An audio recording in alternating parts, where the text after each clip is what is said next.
Although student development through the vectors often overlaps, developing integrity is generally the final formation of a student's values. According to Chickering and Reiser, quote, "Our core beliefs and values provide the foundation for interpreting experience, guiding behavior, and maintaining self-respect.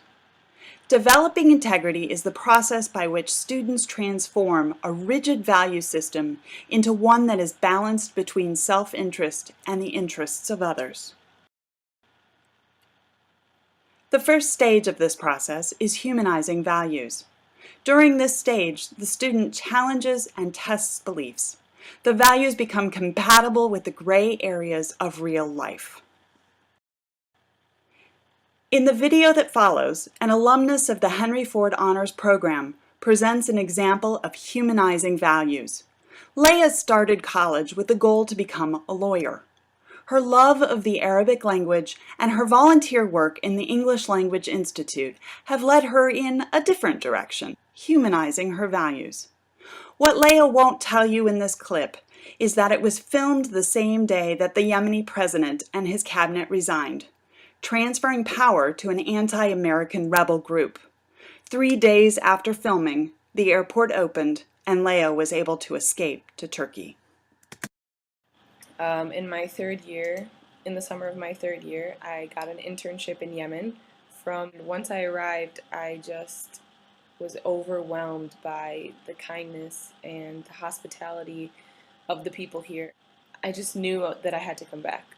So I studied abroad in Jordan and completed my degree in May of 2014, while also certifying myself to teach English as a second language.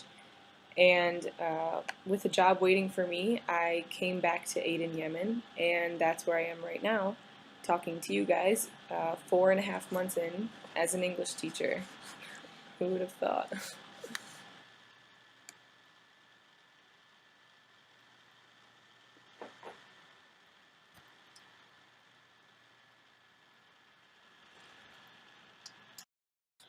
Another aspect of developing integrity is the ability to personalize values. This ability allows students to affirm their own beliefs while simultaneously respecting others' perspectives. In the video clip that follows, Cheryl discusses how a college class allowed her to personalize her values. I was raised in the most conservative branch of the Lutheran Church and grew up being told that Wisconsin Synod Lutherans were going to heaven, but it wasn't terribly likely that anybody else was. Then in college, I took a comparative religions course, and I literally felt like the blinders fell from my eyes. It was clear that I should reject this very rigid belief system, because not only was it likely that Catholics and Methodists and Episcopalians were going to heaven, but Muslims and Buddhists and Hare Krishnas could very well be going too. I also came to believe that another fact I was told as a young kid, that dogs couldn't go to heaven, is probably false as well. Right, Tucker?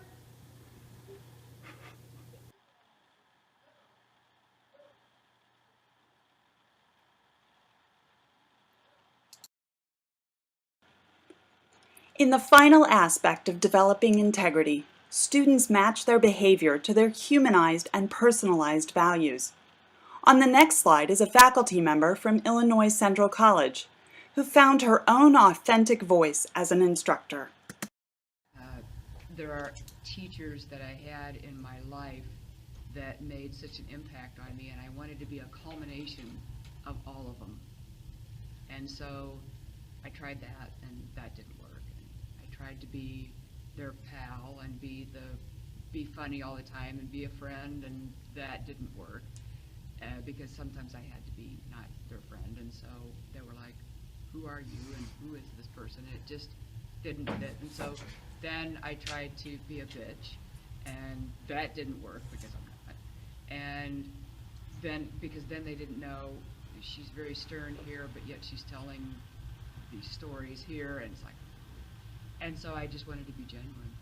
And the peace that brought to me was, it was just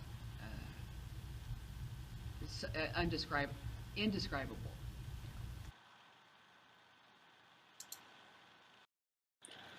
How could college leaders help students develop integrity? Here are a few ways. Study abroad will allow students to struggle with experiences that challenge their assumptions. They must learn to survive and thrive as the outsider.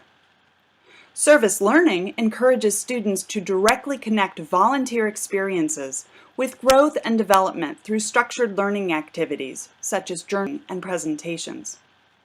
Finally, when students take classes outside their realm of experience, as in Cheryl Hagan's example of religious studies, they must confront assumptions they are often not aware of and challenge those assumptions. This may be true of a philosophy class, a science class, a literature class, or any experience that moves them away from what they have always known or believed.